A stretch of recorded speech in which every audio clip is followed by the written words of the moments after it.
Okay, siguro we can start now. Good morning to everyone.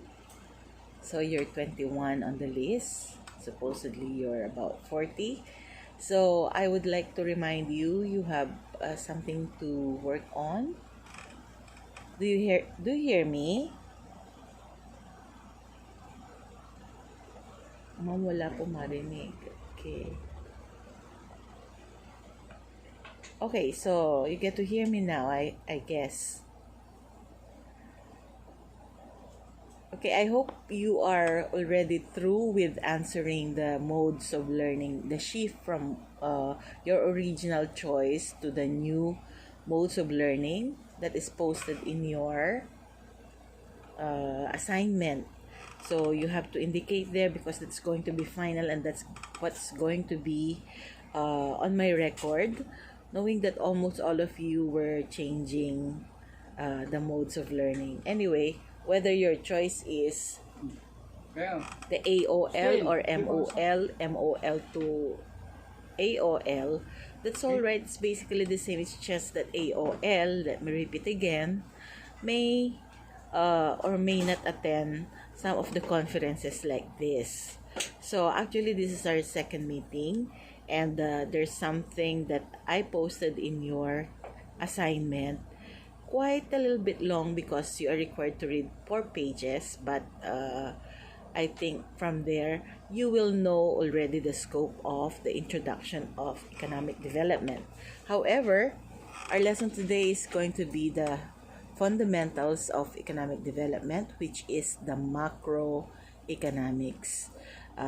From what I got from the dean's office, if you are enrolled in accountancy, you were not given any background about micro and macroeconomic. You all started with managerial economics, which is quite a lapse on the part of the curriculum, knowing that for you to take your managerial economics, you should have at least a background about micro. But economic development is our turf this sem. Therefore, we have to discuss the backgrounders of what is macroeconomics and what are its scope and how is this articulated now to economic development. So to start with, you can unmute if you want to share something. You are on mute now. On mute pa ba ako? Hindi niyo pa ba ako naririnig?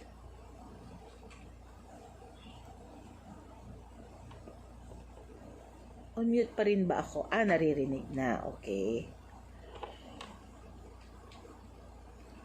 Oh. So therefore, if you want to say something, you can unmute or you can key in the public chat what you want to say so that we can at least iron it out or we can answer some of your queries about the topic that we are discussing. So primarily, we're talking of macroeconomics. So what is macroeconomics? What do you understand about it? What were some of your lessons before when you were in senior high? Because I think that was the very first lessons about economics during those times. It was during your senior high school. Am I right, class? No. Okay. Nobody knows what it is.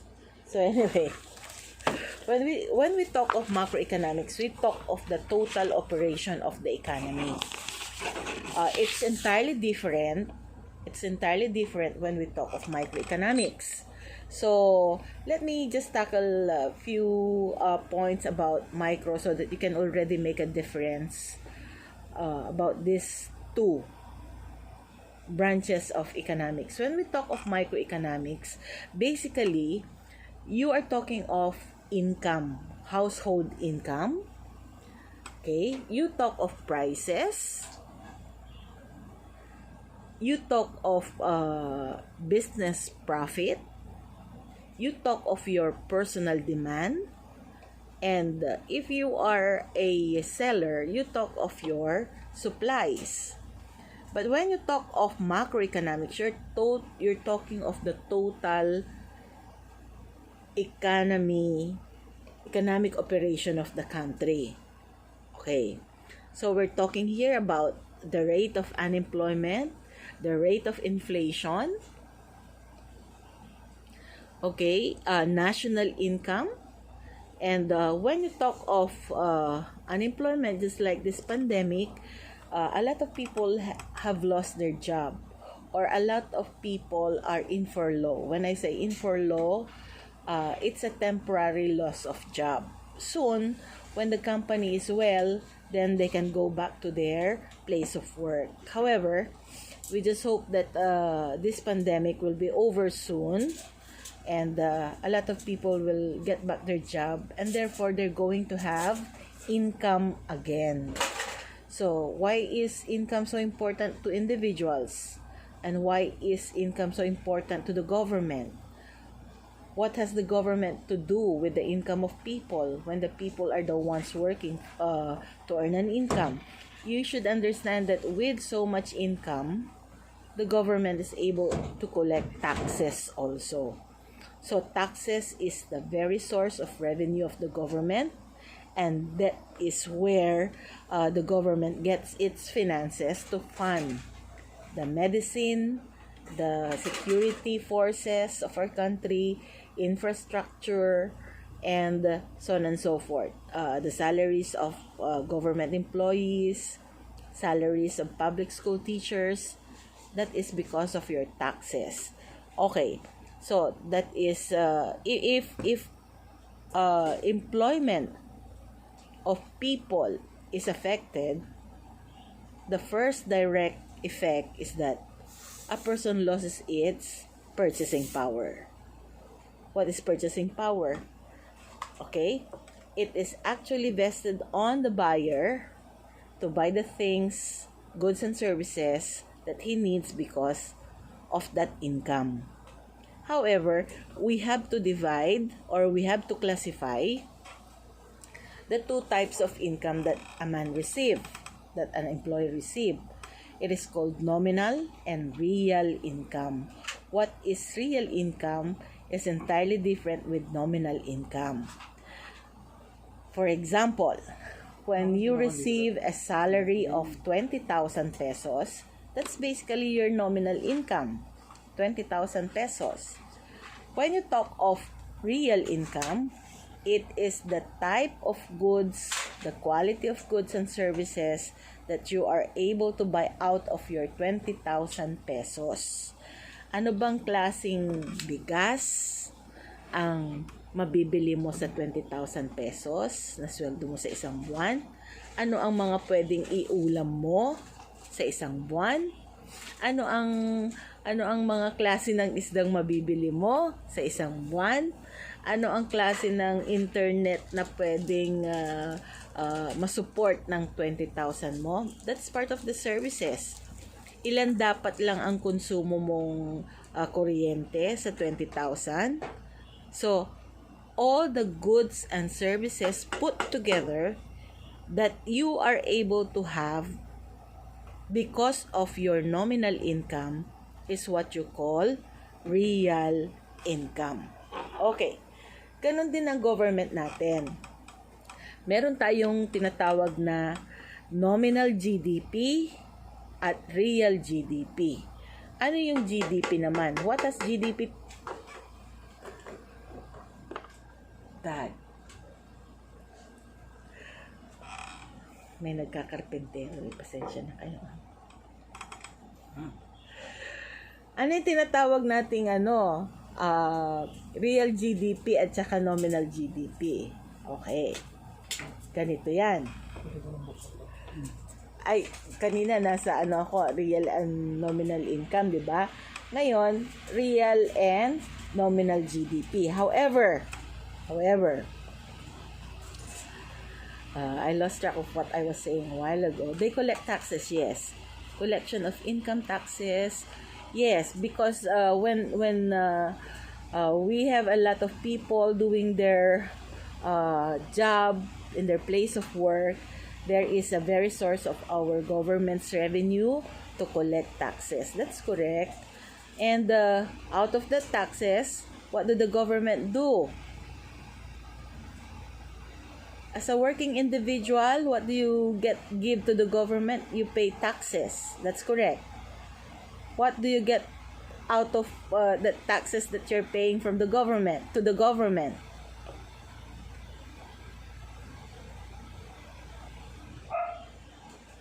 Market price of all finished goods and services. You're talking, Chinito, you're talking about GDP already. Okay, when we talk of GDP, it is actually the computed total wealth of the nation.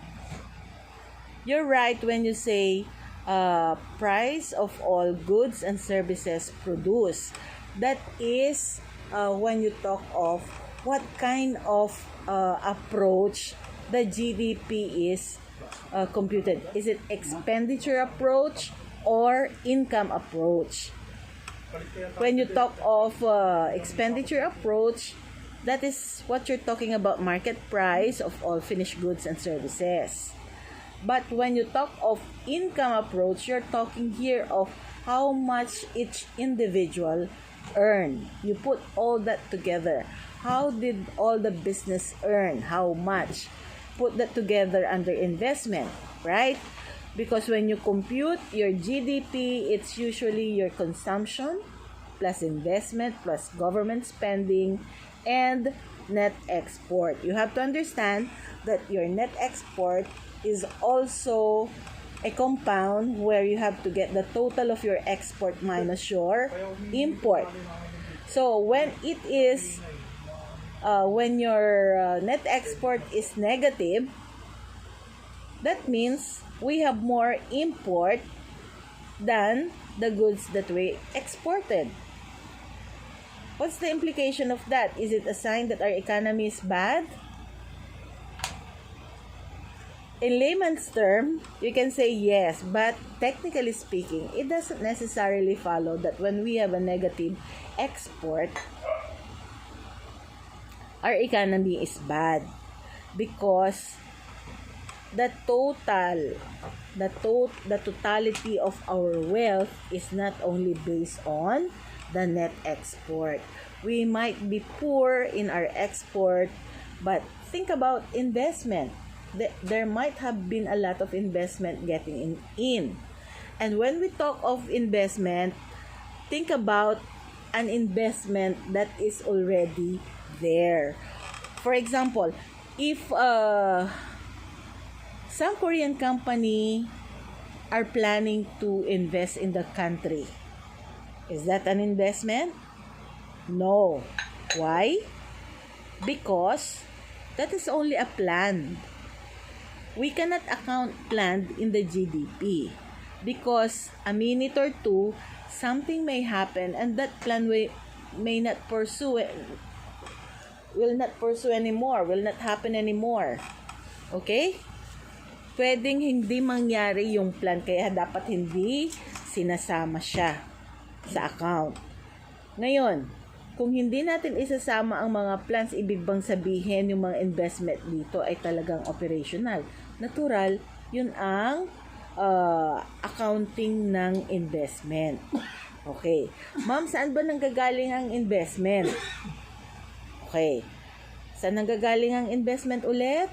Sa savings daw. Remember, your savings is not equivalent to investment. Your savings become only an investment when it earns economic profit. What does economic profit means? Yung savings mo, tinranslate mo siya para kumita, at yun ang tinatawag nating economic profit. Naintindihan? Market price of all finished goods and services, that is by your classmate. Yes, but there is this article that I've read, and I think majority of our local economists had been saying that the wealth of our nation, when I say wealth of our nation, that means the Philippines. The wealth of our nation is only in the hands of only 1 to 2% of the whole population. So you can just imagine, if we are 112 million Filipinos, okay, get the 2% of that, and that is the owner of almost all the wealth of our nation. So, who do you think are these 2% in the country? Usually, these are the big-time businessmen. Okay? These are the old Chinese individuals that had been there 50 years ago. So you can hear of Henry C. and the children, of course, because Henry C.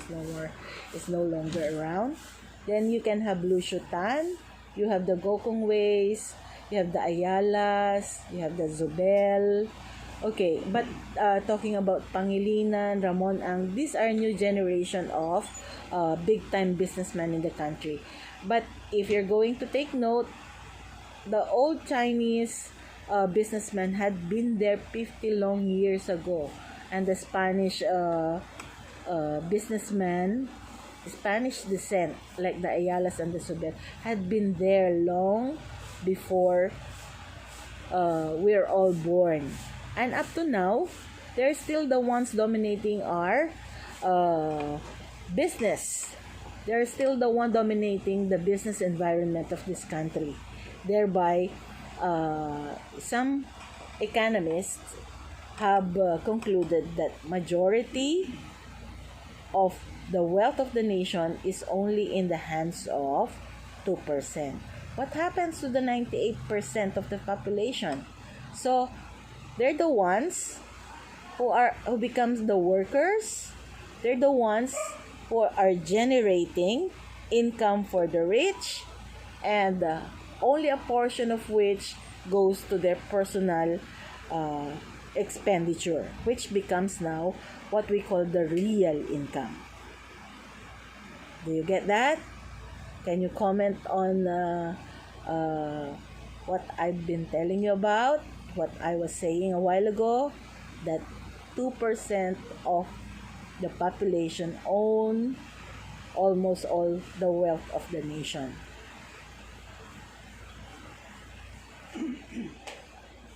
Okay, I see some people writing on their public chat. Gets Puma government service. Okay.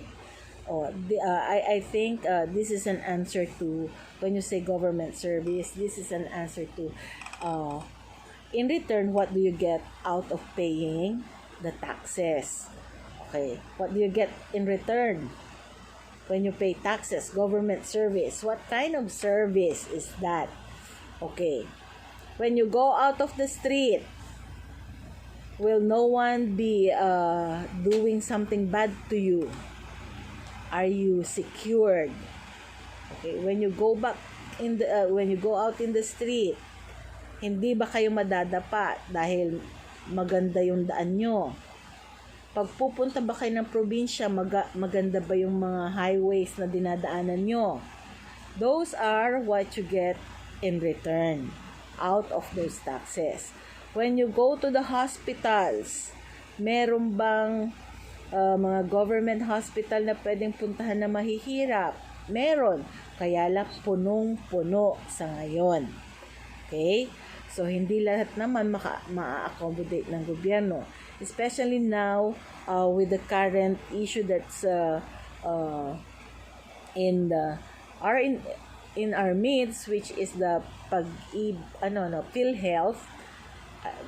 You'll be shocked that and you will regret that when you are among those paying taxes, only to find out that some of the funds are really drained because of unscrupulous officials. So we cannot really pinpoint on who to really blame, but we have to understand that When you're in government, it's always service that you're thinking of more than how to enrich yourself. Okay? So, that is how your macroeconomics is working. How we have talked about unemployment. We have talked about GDP, which is the national income. My point is, do you agree or do you believe in the theory that is purported by a lot of local economists that only 2% owns the nation's wealth?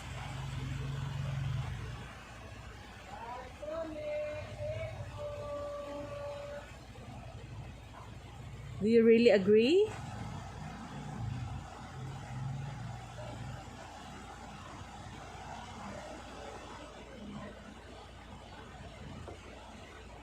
Some are posting their comments in the public chat. You can continuously do that.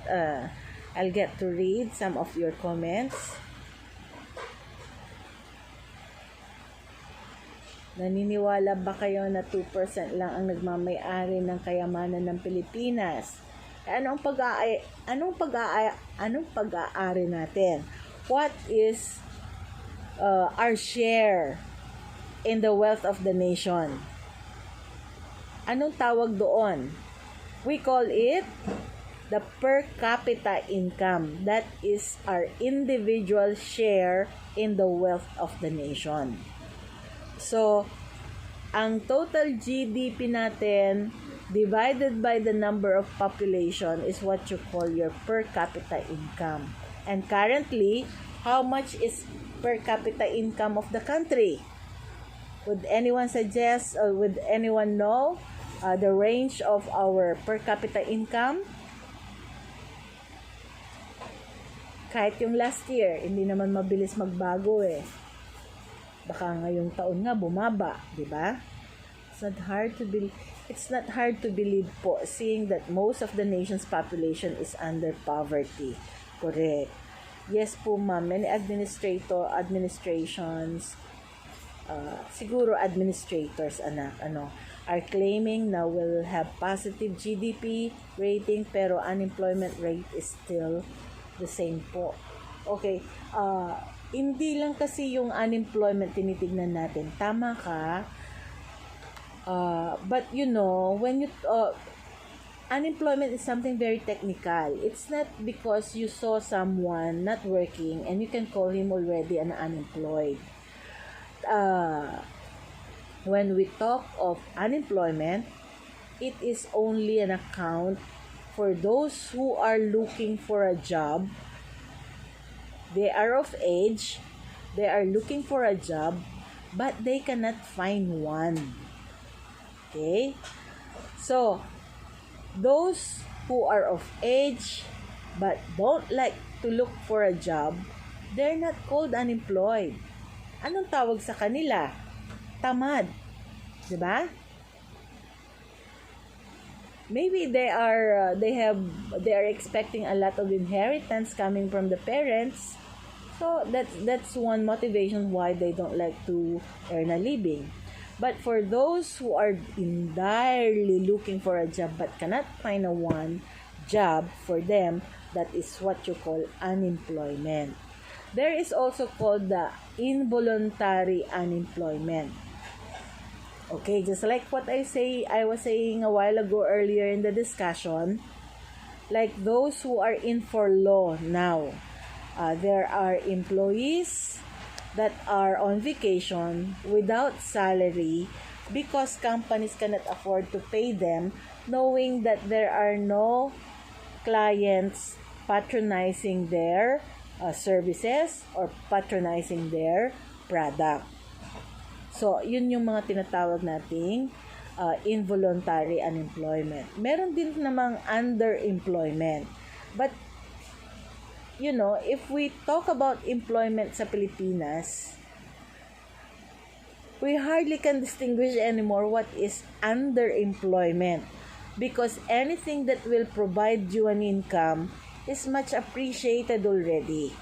It's not like the old notion of what an unemployment is. very particular sila sa underemployment. Kunwari, you are a registered nurse or you are a CPA. Sige, kasi accountancy kayo. You're a CPA. But you tend to work on a secretarial work, yun yung underemployment. CPA ka di ba? You have to make use of your license and you have to work accordingly. Meron naman yung mga halos hindi natapos but they become the CEOs of the company. Well, mostly dito naman, ito yung overemployed. Pero, this falls under the classification of mostly family corporations. Total sila naman ang may-ari ng korporasyon kahit hindi nga mag-aral. They can be the president of their own family business. Okay, so hindi naman tayo pinanganak na sobrang yaman na magiging presidente tayo ng isang company na hindi tayo tapos, di ba? So, we are not Bill Gates, we are not Zuckerberg. 'Di ba? Okay? So, these are some of the background of macroeconomics. Inflation is next. What do you understand about inflation? What do you understand about inflation? It's a general price increase. Sasabihin ka agad. Okay. That definition is an impact definition of what an inflation is. Because when we talk of inflation, it's not just the increase in prices. What you should understand about inflation is there is inflation because there is so much money in circulation. Ibig sabihin, marami ang perang nasa labas, pero kokonti ang nabibili. Bakit nga ba konti ang nabibili? Kasi our industries is not in full capacity production. So, anong ibig sabihin ng not in full capacity production? Hindi sila nakakaproduce ng ganong karami na makakatumbas sa perang umiikot. Kaya kung kukunti yung napuproduce mo at maraming pera, natural ang mangyayari, mag-i-increase ng presyo para i-absorb ng price, yung increase in price, yung perang nagsisirculate sa economy natin. Bakit nga ba nagkakaroon ng excess money in circulation?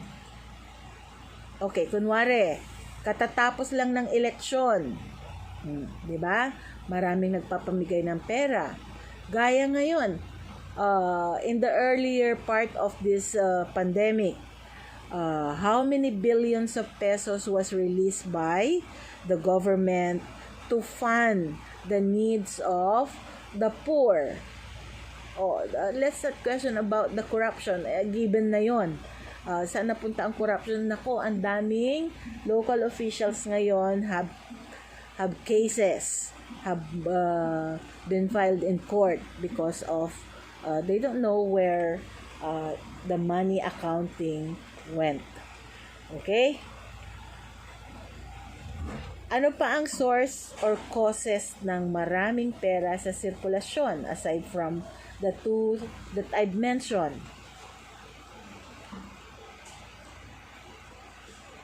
Can some of you say where excess money in circulation is coming from?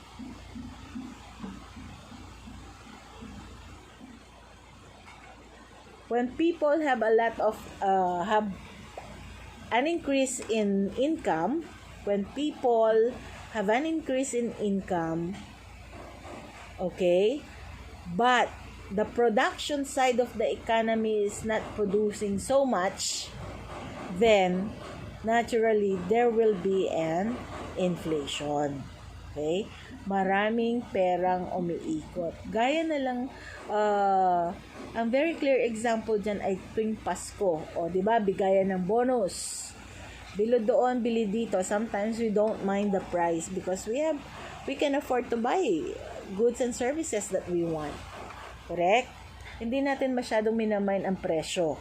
Pero it's also this season, this holiday season, that you will find the prices of goods and commodities are entirely higher than what the usual prices are.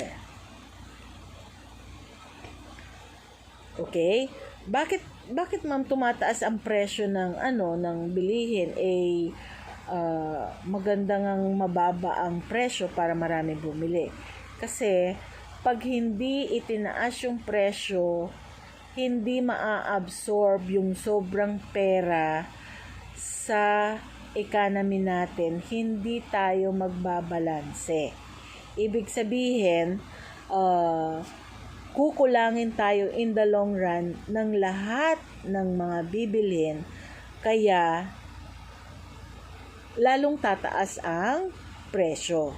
So, kailangan ma-absorb natin yung dami ng pera through increase of prices, at saka sasabayan mo ng mataas ang interest rates ng mga savings and investment.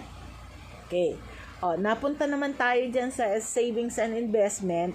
Tatandaan nyo na yung savings nyo, nagiging investment lang siya pag nag-generate siya ng economic profit.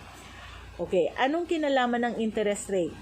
During inflation, you have to understand the monetary policy ng gobyerno. Di ba there is the two policies of the government on how to control money in circulation, the fiscal and the monetary policy.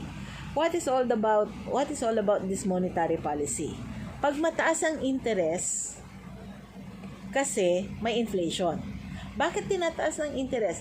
So that people will encourage to put their money in the bank. Okay? Mataas ngayon ng interest, magde-deposit ako. Okay? That is monetary policy. And who spearheads the rules and regulation of monetary policy? It is usually the Department of, it's the central bank that monitors that and imposes or regulates money in circulation. Kaya sila yung nag-a-adjust, ganito ang interest rate natin. Bakit ang taas ng interest rate ngayon? Ang daming pera sa sirkulasyon. Nako, kailangan ma-siphon natin yung mga pera na yan. Okay, so they'll encourage now people to put their money in the bank. Ngayon, ano naman yung isa? Yung fiscal policy. Still a function of macroeconomics anyway. Yung fiscal policy is the efficiency in the collection and spending of taxes. Okay? It is all about the efficient collection of taxes and proper spending of the government of those taxes that are collected. Magaling ba tayo dyan? Magaling ba ang government natin sa tax collection? Magaling ba ang government natin sa tax collection? Nag-i-improve naman. Pero in terms of spending, that is something that we are looking at. Kaya nung wala pang COVID, actually, nung wala pang pandemic, maganda yung takbo ng economy natin. Pero with the COVID in our midst, it's not our monopoly anyway. It's happening almost all countries of the world. Talagang magkakaroon tayo ng recession.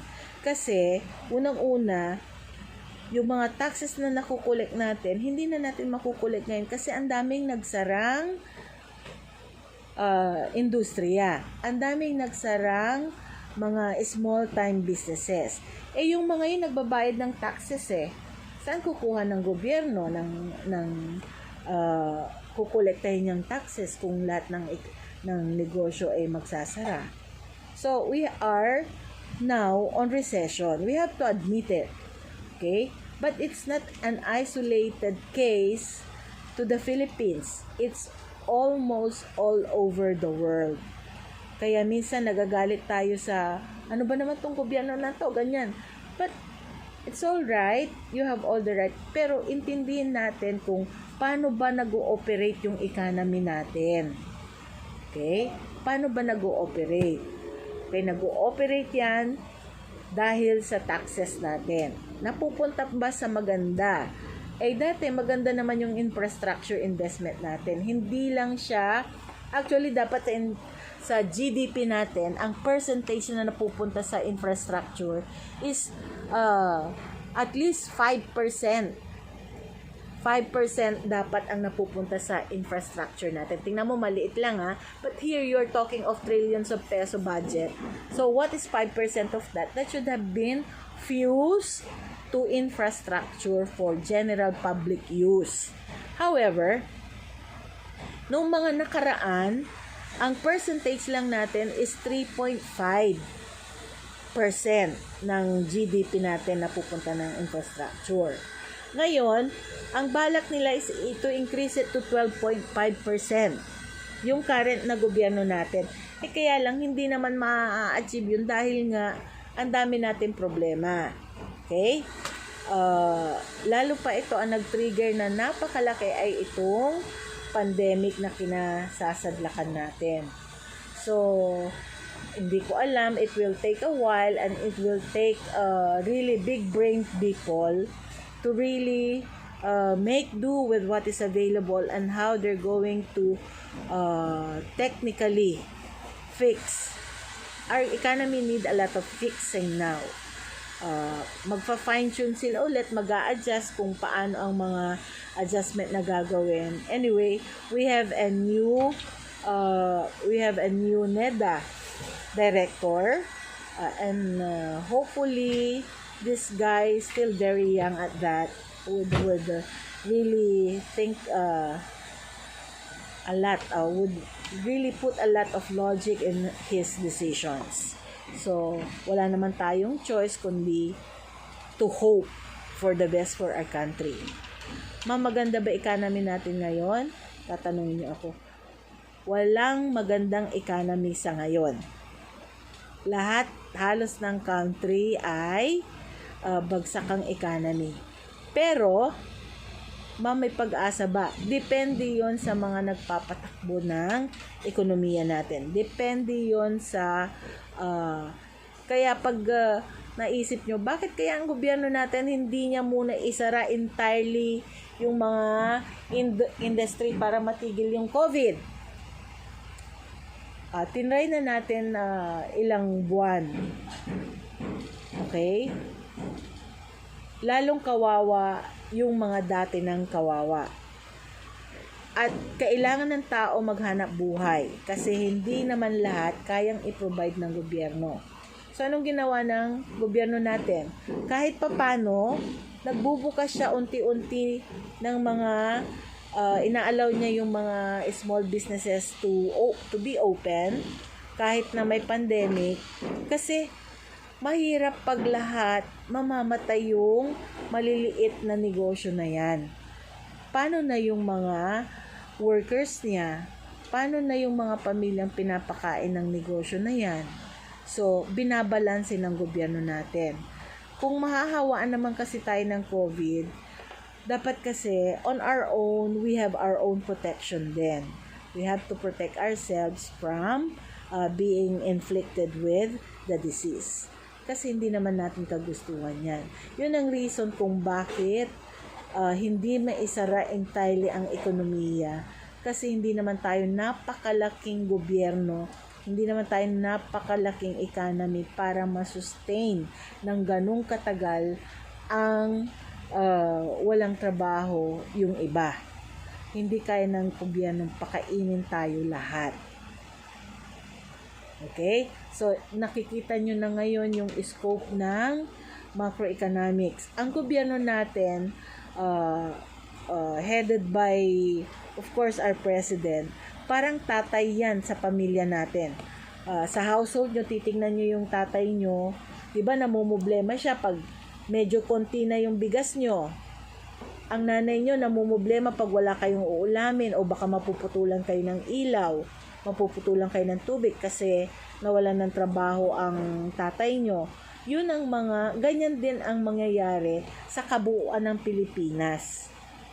Okay, kaya nga tinatawag nating macro. Yung titingnan mo yung problema sa bahay nyo, yun ay tinatawag nating micro. Okay? Ngayon, punta na tayo sa susunod. Alam nyo na inflation, alam nyo na yung levels of employment, bakit kailangan na magtrabaho yung tao because of the purchasing power. Okay? Anong pinagkaiba naman ng GNP sa GDP? Pareho silang measure of the wealth of the nation. Pareho silang measure ng wealth of the nation.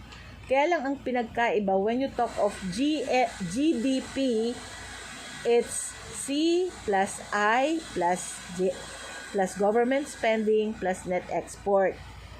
Ang GNP naman, pareho lang, dagdagan mo lang ng remittances. So, GNP is equals to consumption, investment, government spending, net export plus remittances. So, ibig sabihin, yung income ng mga Pilipino na nagtatrabaho sa abroad ay naka-account dito sa GNP. Plus, ang gusto ko sabihin is that GNP is becoming a passe in terms of analysis now. We are more focused on the GDP. Why? Because the income of the people working abroad are most likely been siphoned dito sa Pilipinas at dito din naman nagagasta. So, medyo hindi na pagtutuunan ng pansin ang GNP. Puro tayo sa GDP. Okay. Nakuha nyo ba? Yes. Okay. You can share your comments. You can unmute if you want to.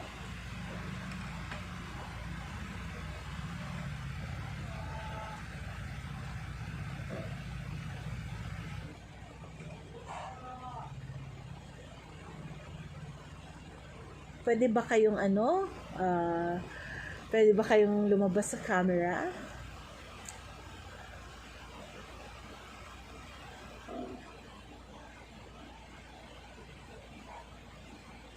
$31 lang kayo. Bakit 31 lang kayo? Puro AOL ba yung iba?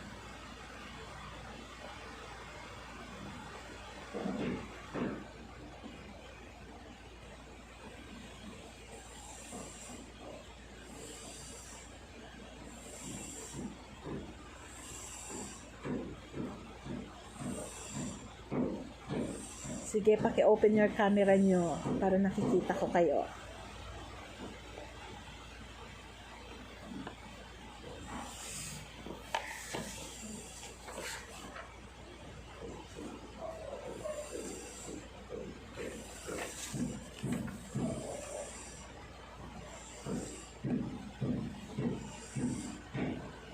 Sino to?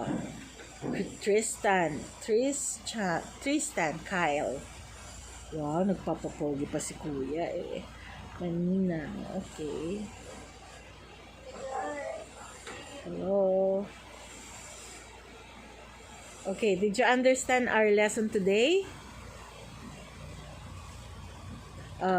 Siguro our next conference will be about the introduction already of economic development. Okay, what is the limitation? Let's talk about the last part of our macro introduction. What are some of the limitations? What are some of the limitations that macroeconomics have? Okay? That should have been accounted for in the first place. Ibig sabihin, ano yung mga bagay na hindi na-account sa macroeconomics pero dapat accounted siya? Do you have information about that? Ano yung mga bagay na kailangan na i-account pero hindi nabibigyan ng pansin ng macroeconomics.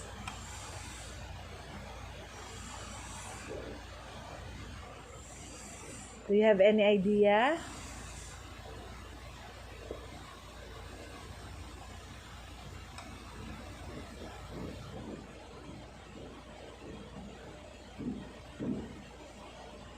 You can key in, you can unmute. Mukhang tatatlo ang nasa camera, no? Naririnig po namin kayo. Yes, ma'am. Yes, ma'am. Okay. What do you think? Are the others still around or they're no longer around?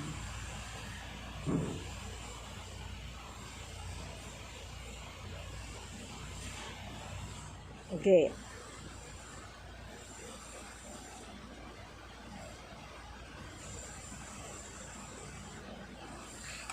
Okay, I'm going to give you an example,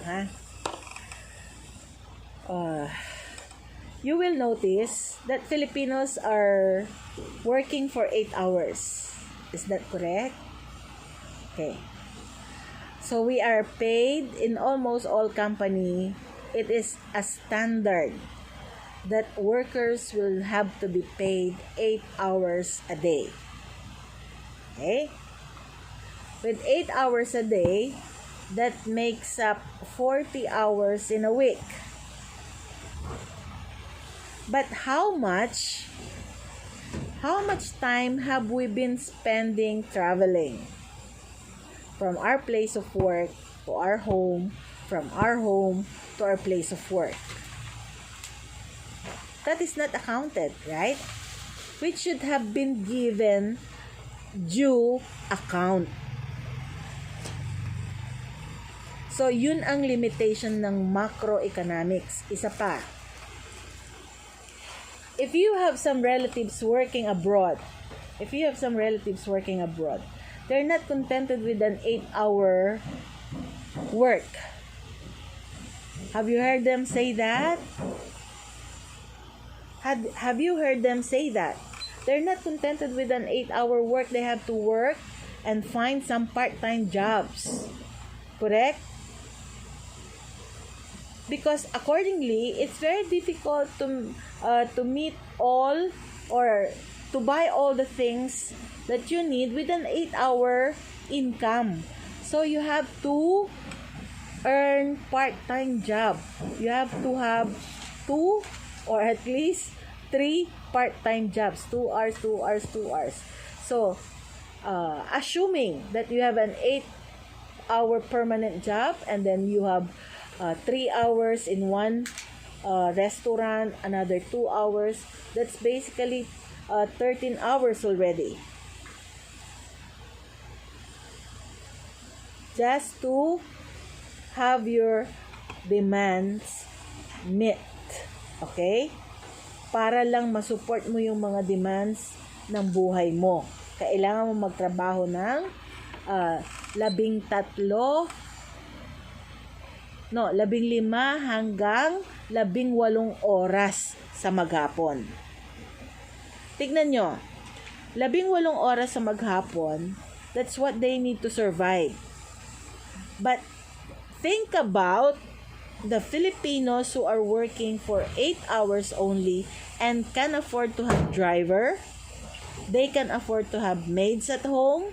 They can afford to have to go to resorts. They can afford to have their barkada with them. Sa 8 hours, ang dami nating pleasure sa buhay. Hindi yun na-account ng GDP. Okay. Kaya malaki ang account ng GDP ng ibang bansa. Kasi yung mga workers nila nagtatrabaho ng hindi lang 8 hours. Hindi lang 12 hours. It's more than those hours. Siyempre, yung income nila, that is accounted for. Ikaw, yung ikinaligaya mo, nagkaraoke ka, nakipag-inuman ng tatay mo, okay, nakipag-chismisan ka, dahil 8 hours lang a day ang kailangan mong ipagtrabaho, di ba? Yung saya ng Pilipino sa kanyang extra hours, hindi yun na-account ng GDP. So, those are some limitations that GDP have. Nakuha nyo ba? So, ngayon, anong sasabihin nyo? Masaya magtrabaho sa Pilipinas o masaya magtrabaho sa abroad?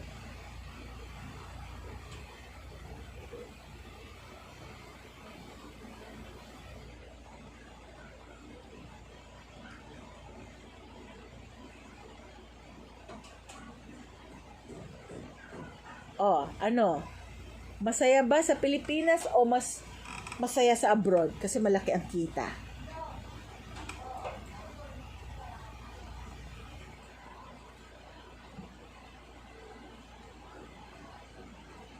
Ay, ano na?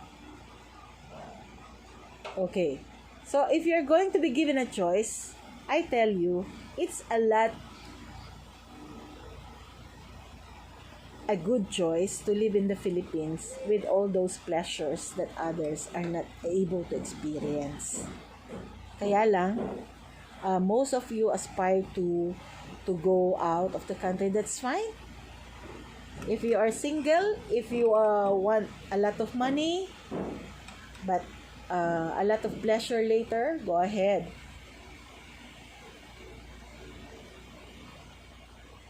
Okay.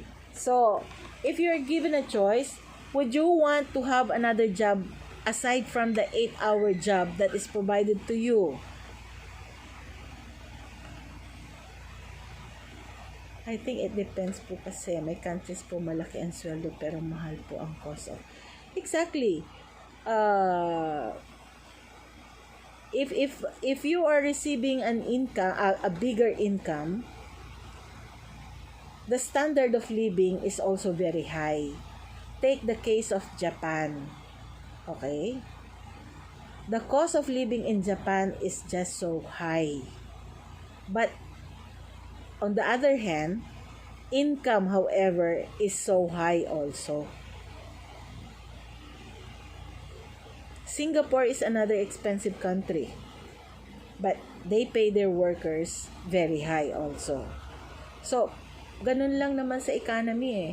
Parang much is given, much is expected. So, malaki income mo, malaki expenditures mo. Okay? That is the dynamics of how our macroeconomy is working. Tingnan nyo lang. This time around that you are only a student, you make do with what is given to you as your budget by your parents, di ba?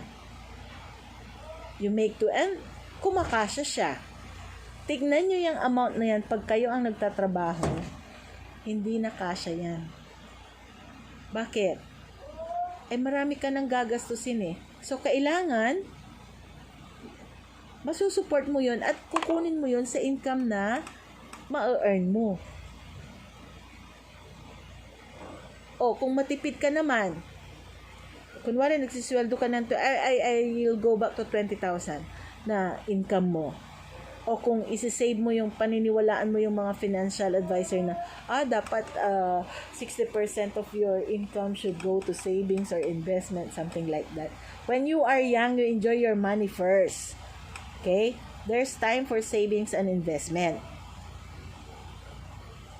Anong tawag doon? Freakonomics. Diba lahat ng advisor na naririnig yung, habang bata ka, mag-ipon ka ng marami. Kailangan mo, may ganito ka ng amount pagdating ng ganito. Hindi ko kayo ina-advise na huwag mag-invest. Ang ibig kong sabihin lang, pag nagtrabaho kayo and you want to enjoy your money first. Spend for yourself. There is time for investment. Alam mo kung bakit? Because that is a psyche na namomotivate kang magtrabaho pang masigasig. Pag nai-enjoy mo yung fruits ng labor mo. Hindi yung trabaho ka ng trabaho tapos hindi mo naman mabili yung gusto mo kasi pinaglalaanan mo lagi yung savings mo at saka investment. Bata ka pa naman eh. Spend for yourself, enjoy your earnings first, and then later on, when you have earned a lot and you are through spending for yourself and those that you want to buy, then it's time for you to invest.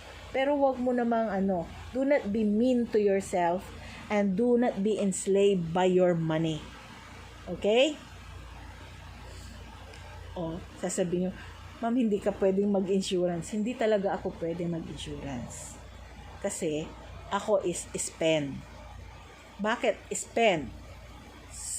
If I'm spending, I am helping the economy move. Nakuha nyo ba? Kaya kayo kung gusto nyo bumili ng sapatos, bumili kayo at may pambili kayo. Kasi pag hindi kayo bumili ng sapatos, 4 na workers ang nawawalan ng trabaho sa Marikina. Nakuha nyo ba? Kung may pambili kayo, bumili. Kasi bata pa kayo, you have all the time to invest. Pero enjoyin nyo muna yung fruits ng labor nyo. Naintindihan ba? Maybe I have to close it there because a lot may be questioning. My daughter is in front of me now trying to make a big eyeball on, Ma, what are you teaching your student? Ganun eh. Ganun ang concept ko eh. Pag may pera kayo, spend it because that is your role. That's why you are given an income to spend so that you can help the economy move. Kung ipon ka ng ipon, lagay mo sa bangko, how much will that earn? If you did not meet the minimum requirement, even you'll be deducted a lot of pesos. You see? Enjoyin mo muna, okay? So I'll close it there. I have some prepared notes for you that I've given so much allowance for you to work on. That's already an introduction to economic development. Class, if you have some questions, the public chat will always be open. But please try to contribute also. You can unmute, you can you can open your camera and share something to the class. Okay, I'm preparing something for everybody. I think you know naman each other. You can have a group activity or you can have a group report so that I'll get participation from you also. Then I'll tell you later what credit you're going to get out of what you're going to present. Surprise muna. Kasi kung sasabihin ko na ngayon, parang sapilitan lang na tatanggap kayo ng report tapos kasi may kapalit. I want you to work on something that's worth it, then you will know what is the reward later. Okay? Sige. What do we do now? I want to thank you for coming, waking up so early in the morning, and please try to answer your learning mode. Yung isusulat nyo doon sa assignment, yun na yung final ha. Doon ko nakukunin kasi yung sa mga email nyo, you keep on changing. Some students keep on changing kasi the shift. Una muna AOL to MOL. Ngayon, mag-shift na from MOL to AOL. Kaya sabi ko, ilalagay ko na lang doon sa post assignment nyo. Okay. See you around. Thank you for coming. And see you again when? Plus, meron pala tayong e-group sa Facebook. Ito, hanapin nyo yung section nyo. Isusulat ko dito yung yung sa e-book. Sino pwede nating administrator? Para tumanggap, hindi ko alam kasi lahat yung mga pangalan yun hindi ko ma-include. Who would like to accept and invite members of the e-group? Ito yung under ito ng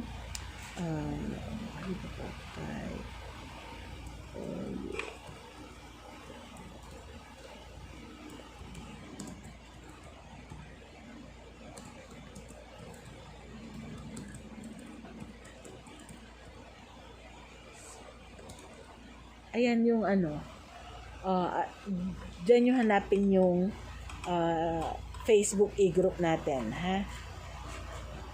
Ano po yung sa grouping kapag AOL? Ang AOL kasi, pag pinili nyo yan, hindi naman compulsory kasi yung groupings, kaya hindi ko ginagawang compulsory dahil may mga AOL. Okay? Ang AOL, ang logic nun, kaya pinili nyo siya is that hindi stable ang internet nyo, kaya pwede kayong umattend ng conference at pwede ding hindi. But when there are works in the Canvas, you can work on it and beat the deadline just like the others. Okay? So, yun lang ang parang diferensya. You can download your work kung wala kayo sa internet, kung wala kayong maano sa internet. Pag meron, ida-download nyo yung mga assignment nyo para masubmit nyo kahit sa ibang paraan. Kung hindi nyo siya masubmit sa Canvas, pwede nyo siyang i-email pag nagkaroon kayo. So, ang logic kasi is intermittent yung dating ng internet. Diyan sa AOL na yan. Kaya marami ang pumipili actually ng mix online. Kasi yung mix online naman, hindi naman araw-araw na every meeting na conference tayo. Yung isang part ng meeting natin is yung paggawa nyo ng mga assignment nyo sa Canvas. Yung mga questions doon, mga quizzes, something to work on. Basta kumpleto yung mga reading materials nyo. Actually, ang syllabus nyo matagal nang nakapost. Sinulatan ako ng office na textbook daw yung gagamitin natin. Kaya lang yung textbook manggagaling sa CNE. Ang problema, kung nasa malayong lugar kayo, paano kayo bibili ng libro? Available ba doon sa place nyo? 'Di ba? So, kung makakabili kayo, fine. Kasi required daw, fine. Pero kung hindi kayo makakabili, wag naman yung pilitin yung sarili nyo na kahit na wala kayong pambili, bibili pa kayo at pangungutang nyo. I'll provide you with content ng course. Pero kung makakabili kayo ng book, fine din. You try to search C&E kung alin ang mas malapit sa inyong bibilian. Nandoon sa nandoon sa files nyo yung syllabus nyo. At in-appear ko na rin doon sa, I think sa assignment nilagay ko na rin. Kung ano yung book nyo, by Dowling, something like that. May Filipino component kasi na ano. Pero I've started providing you with the content of the course. Kasi kahit ako wala pang libro sabi nila padadalan ako. So, what I do is I try to look at the syllabus and try to look for materials that I can provide you with. Okay? Sige. Do you have some more to say? Nasagot ko na yung paano yung mga grupo ng AOL. Thank you po, ma'am. Thank you. Thank you sa inyo. And see you around and stay safe. Bye-bye.